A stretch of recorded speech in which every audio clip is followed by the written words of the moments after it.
আসসালামু আলাইকুম। আমি আজমেরি। নতুন বছরে অনেক অনেক শুভকামনা জানিয়ে আজকের এই ভিডিওটি শুরু করছি। নতুন বছর, নতুন একটি ভিডিও, তবে ঠিক সেই পুরাতন আমি। জানি না কম্বিনেশনটি আপনাদের কাছে কতটা গ্রহণযোগ্য হবে। তারপরও আশা রাখবো বিগত বছরে আপনারা যেভাবে আমাকে গ্রহণ করেছেন, ঠিক নতুন বছরে সেই ভালোবাসার সহিত আমাকে গ্রহণ করবেন। আর যারা আপনারা প্রতিনিয়ত আমার ভিডিওগুলো দেখে থাকছেন, আমার প্রত্যেকটা শুভাকাঙ্ক্ষী, আমার প্রতিটি সাবস্ক্রাইবার আমার কাছে কিন্তু কোনো সংখ্যা নয়।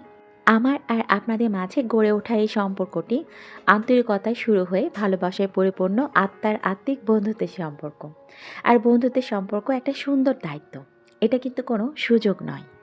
তো আমাদের প্রতিটা মানুষের জীবন থেকে আরও একটি বছরের কিন্তু সমাপ্তি ঘটল।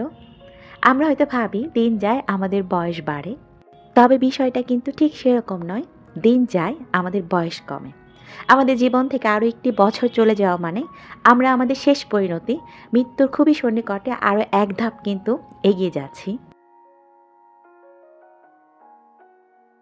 আলহামদুলিল্লাহ, আমরা প্রত্যেকে আরও একটি নতুন বছরে কিন্তু পদার্পণ করছি।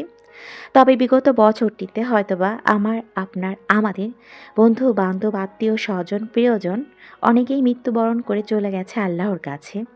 কিন্তু আল্লাহ আপনাকে আমাকে এখনও হায়াত দিয়ে বাঁচিয়ে রেখেছেন, হয়তোবা কোনো না কোনো ভালো কাজ করার উদ্দেশ্যে। তো আসুন নতুন বছরের শপথ নিই ভালো কাজের মাধ্যমে আল্লাহর প্রিয় বান্দা হওয়ার।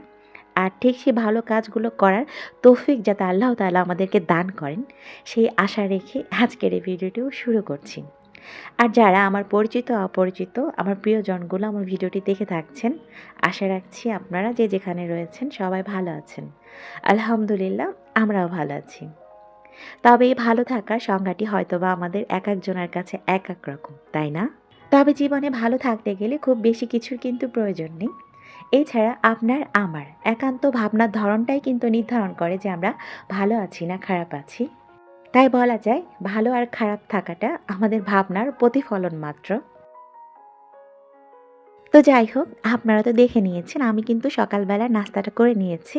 আমি গত রাতে একটু গরুর মাংস রান্না করে রেখেছিলাম। সেখান থেকে একটু তরকারি উঠিয়ে রুটি বানিয়ে সেগুলোকে সেঁকে তারপর একা একা বসে কিন্তু নাস্তাটা করে নিয়েছি।